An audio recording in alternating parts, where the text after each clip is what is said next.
Okay, why we need compound interest rate? हमें compound interest की rate की जरूरत क्यों महसूस होती है, ये क्वेश्चन आपके अब हमने सिंपल इंटरेस्ट रेट की तो डेफिनेशन देख ली। अब हमें कंपाउंडिंग इंटरेस्ट रेट की जरूरत क्यों महसूस होती है? पहले तो आपको ये समझ आना चाहिए what is compound interest rate. Compound interest rate में हम ये करते हैं कि आपके पास जो प्रिंसिपल अमाउंट आप लेते हैं, ठीक है, कंपाउंड इंटरेस्ट रेट में जो प्रिंसिपल अमाउंट आप लेते हैं, उस प्रिंसिपल अमाउंट में आप डिफरेंट अपने यहाँ पे आपके पास वही एग्जांपल मैं कंटिन्यू करता हूँ 2 साल वाली। आपने 1,000 रुपये डिपॉजिट किया, उस पे आपको 7% इंटरेस्ट रेट मिला और आपको उन्होंने कहा है कि 2 साल तक मिलता रहेगा। वहां पे आपने क्या किया, सिर्फ और सिर्फ 2 साल के बाद की वैल्यू आपने यकमुश्त एक वैल्यू डिटरमाइन कर ली कि $1140 आपको पे बैक होंगे। और अब जो कंपाउंड इंटरेस्ट रेट है उसमें क्या होगा, तो आपकी प्रिंसिपल वही रहेगी, इंटरेस्ट रेट वही रहेगी, टाइम भी वही रहेगी। तो अब क्या होगा, आपका 1 साल को लिए आपको अलग पैसे मिलेंगे। 1 साल के लिए जैसे इस फार्मूले में आपको नजर आने, फर्ज किया we want to calculate the future value, तो आपका उसका जो फार्मूला जो वो देखना मिलेगा, वही मिलेगा principal into 1 plus interest rate की पावर एन। जहां पे जो पावर एन है ये टाइम पीरियड है। 1 साल के लिए अलग होगा, अगले साल के लिए अलग होगा। जब आप 1 साल के लिए कैलकुलेट करेंगे तो उसका आपने देख लिया कि जी फर्ज किया 1 साल की कैलकुलेशन के लिए आपको जो पैसे मिलते हैं के बाद आपको जो पैसे मिलेंगे वो $1,070 मिलेंगे। अब नेक्स्ट टाइम जब आप जाएंगे दूसरे साल के शुरू में जाएंगे तो यहाँ पे प्रिंसिपल आपका 1,000 नहीं होगा इस जगह पे, बल्कि आप ये $1,070 को प्रिंसिपल के तौर पे यूज करेंगे और उस पे मजीद इंटरेस्ट रेट अर्न करेंगे। अब आपको समझ आ जानी चाहिए कि कंपाउंडिंग का यह मतलब है कि आप इंटरेस्ट अर्न करते हो on its principal amount, plus हम इंटरेस्ट अर्न करेंगे on the interest earn in the previous time periods. अब जितने टाइम पीरियड है उसके लिए आप फर्ज ये 5 साल है तो 5 साल के पहले साल का आपने इंटरेस्ट ऐसे कैलकुलेट किया, अगले साल का इंटरेस्ट कैलकुलेट करने के लिए जो पहले साल की आखिरी वैल्यू आई थी उसको आप प्रिंसिपल के तौर पर यूज करेंगे, बाकी सारी चीजें सेम होंगी। अब उसकी पावर 2 हो जाएगी ऊपर। फिर तीसरे साल के लिए प्रिंसिपल जो इंटरेस्ट रेट अपने सेकंड टाइम पीरियड के एंड पे टोटल आपने अर्न की थी अमाउंट वो आपकी प्रिंसिपल में चली जाएगी, प्लस 1 प्लस आर की पावर 3 हो जाएगी। इसी तरह चौथे साल की और इसी तरह 5वें साल की। तो 5 सालों बाद आपका जो इंटरेस्ट रेट होगा वो कंपाउंड होकर आपको मिलेगा। वो कंपाउंड मतलब उसमें मजीद एडिशन होती जाएगी, जमा होता जाएगा वो अमाउंट इंटरेस्ट जो आप हर साल अर्न कर रहे थे, बजाय आपको यकमुश्त इंटरेस्ट अर्न मिले, यकमुश्त आपको जो है वो जो है इंटरेस्ट मिले। अब आपको पीरियाडिक पेमेंट्स मिलेंगी इंटरेस्ट की, अब आपको कंटिन्यूस पेमेंट्स मिलेंगी, उन पेमेंट्स की बुनियाद पे आप मजीद इंटरेस्ट अर्न कर सकेंगे, सिंपल वर्ड। ठीक है। अच्छा, अब यहाँ पे आ जाएं why we need compound interest rate. तो कंपाउंड इंटरेस्ट रेट बेसिकली आपका इस फिगर से भी आपको अंदाजा हो रहा होगा, जब हम सिंपल इंटरेस्ट रेट रहते हैं तो आपके पास ये ब्लॉक ने फर्ज किया पहले साल में आपके 1 साल आप करते हैं उस वक्त simple interest rate compound interest rate दोनों जो हैं वो सेम होंगे। जब आप किसी जो है ज्यादा टाइम पीरियड आपके पास होंगे 10 साल 20 साल 25 साल 30 साल, तो उस वक्त फिर इन दोनों का जो डिफरेंस है वो ज्यादा आपको नजर आएगा। जैसे आप देख लें 30 सालों के बाद अगर आप सेम उसी चीज पे वो करेंगे तो आपके पास जो इंटरेस्ट रेट की डिफरेंसेस होंगे वो देख लें आपको। सिंपल इंटरेस्ट रेट 10% पे ये आपको अर्निंग दे रहा है और जो कंपाउंड इंटरेस्ट रेट 10% पे वो आपको ये अर्निंग दे रहा है। ठीक है। तो कंपाउंड इंटरेस्ट रेट में और जो सिंपल इंटरेस्ट रेट में डिफरेंस यही है कि आपके हर दफा जो कंपाउंड अमाउंट ऑफ इंटरेस्ट आप अर्न करते हैं वो भी उसमें सम हो रही होती है, जमा हो रही होती है।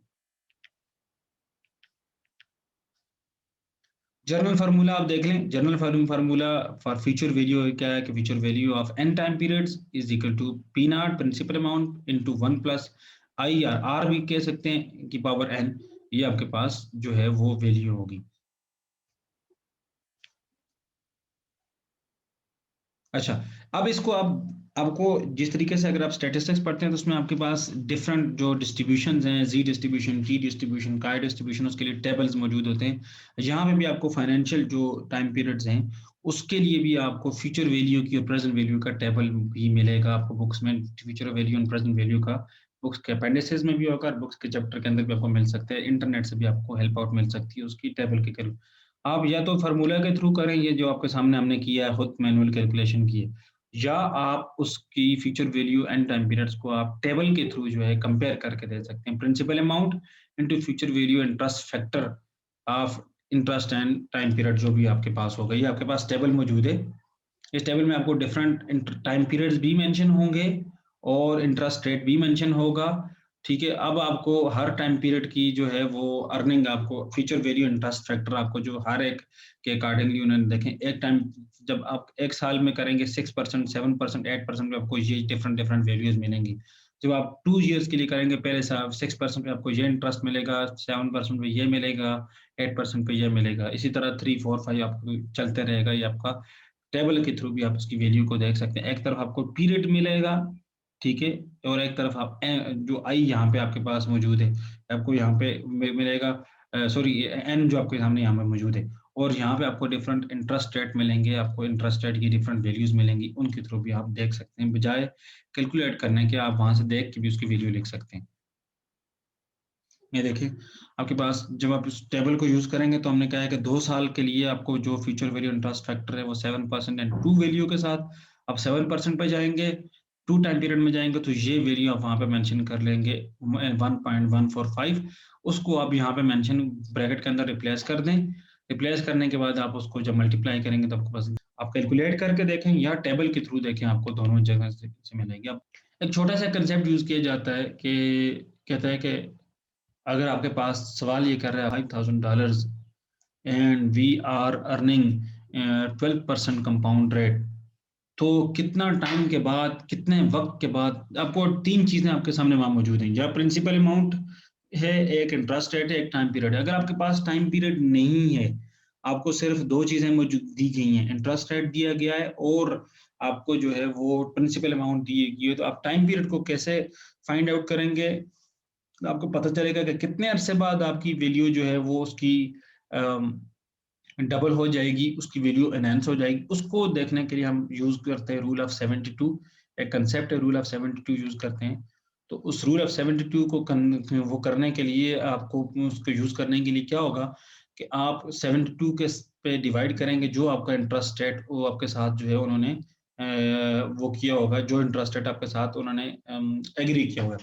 यहाँ पे इंटरेस्ट रेट आपके पास था 12%, तो आप 72 को 12 पे डिवाइड करेंगे तो आपके पास टाइम मिल जाएगा कि your money will be doubled, और आपको जो अर्निंग आप कर रहे हैं उस पे आपको जो पैसे हैं इंटरेस्ट रेट इस गिवन पे आपको 6 साल बाद जो है आपको तकरीबन जो है वो पैसे आपको डिफरेंट अमाउंट जो है वो डबल्ड अमाउंट आपको मिल जाएगी। तो समझने के लिए बात यह है कि अगर आपको 3 चीजें मौजूद नहीं है आपके उसमें, टाइम पीरियड नहीं है, अगर सिर्फ इंटरेस्ट और प्रिंसिपल अमाउंट मौजूद है, तो आप उन दोनों की बुनियाद पे टाइम पीरियड को भी कैलकुलेट कर सकते हैं, और उसके लिए आप जो रूल यूज करते हैं उसको रूल ऑफ 72 कहते हैं। 72 पे आप जो गिवन इंटरेस्ट रेट होगा उसको डिवाइड करेंगे तो आपको पास जो अप्रॉक्सीमेट नंबर ऑफ ईयर्स मिल जाएंगे, इतने टाइम पीरियड में आपकी जो है वो कंपाउंड इंटरेस्ट में रेट में आपकी वैल्यू जो है वो डबल हो जाएगी।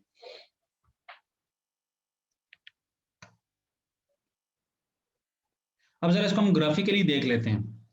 ग्राफिकली देखने के लिए अंडरस्टैंड कर लेते हैं कि हम जो present value of single deposit है उसको हम किस तरीके से हमें पता चलेगा, उसका क्या मतलब है। कहता है कि जी assume that you need $1,000 in 2 years। इसको हम डिटरमाइन करने के लिए देखते हैं कि आज आपके पास आपको कितनी डिपॉजिट करनी पड़ेगी। आज आपको 7% इंटरेस्ट रेट या डिस्काउंट रेट पे कितनी डिपॉजिट करनी पड़ेगी एनुअली, ताकि 2 सालों के बाद आपके पास जो है वो $1,000 आपके पास मौजूद हो। आज आपको कितनी प्रेजेंट वैल्यू यही है ना कि फ्यूचर अमाउंट ऑफ मनी जो आपने डिटरमाइन किया, हमने कहा कि कल मेरे पास $1,000 होना चाहिए, उसके लिए आज आपको कितनी इन्वेस्टमेंट करनी पड़ेगी, that is called present value. तो उसको डिटरमाइन करने के लिए आपने कैसे डिटरमाइन करेंगे, उसको डिटर्मिनेशन के लिए अभी हम देखने लगे। पीछे हमने बात की थी फ्यूचर वैल्यू की, अभी हम बात कर रहे हैं प्रेजेंट वैल्यू की। प्रेजेंट वैल्यू का जो फार्मूला है वो फार्मूला आप देख लें क्या है। फार्मूला ये है, जर्नल फॉर्म में आपके सामने ये लिखा हुआ है। फार्मूला ये है, present value is equal to future value या वो प्रिंसिपल अमाउंट जो हमने अपने पास रखी है, जो कि मुझे 10 अभी मैंने जो आपके जैसे एग्जांपल में 1000 आपने कहा है, वो 1000 डिवाइडेड बाय 1 प्लस आर या आई की पावर एन, वहां पे आप मल्टीप्लाई कर रहे थे प्रिंसिपल के साथ, प्रेजेंट वैल्यू के साथ, यहाँ पे आप फ्यूचर वैल्यू पे डिवाइड करेंगे, उसको हम इंडेक्स करेंगे उसको, ठीक है। वहां उसलिए जो फ्यूचर वैल्यू के साथ जो फार्मूला यूज हो रहा था उसको हम कहते हैं, उसके लिए हम टर्मिनोलॉजी यूज करते हैं कंपाउंडिंग की। और जो प्रेजेंट वैल्यू का फार्मूला यूज हो रहा होता है इसमें हम डिवाइड कर रहे होते हैं, उसको हम इंडेक्सिंग कह रहे होते हैं, ठीक है। उसके लिए ये टर्मिनोलॉजी यूज होती है। तो आपके पास जो फ़ॉर्मूला है वो ये है कि आप future value amount of money आपके पास जो थी उसको आप डिवाइड करेंगे 1 प्लस आई की पावर एन पे। या दूसरा तरीका अगेन वही टेबल वाला कि आपने प्रेजेंट वैल्यू इंटरेस्ट फैक्टर्स को देख सकते हैं आप वहाँ पे डिफरेंट आपको उसी तरीके से टाइम पीरियड गिवन होगा एक तरफ आपके पास डिफरेंट इंटरेस्ट रेट्स गिवन होंगे।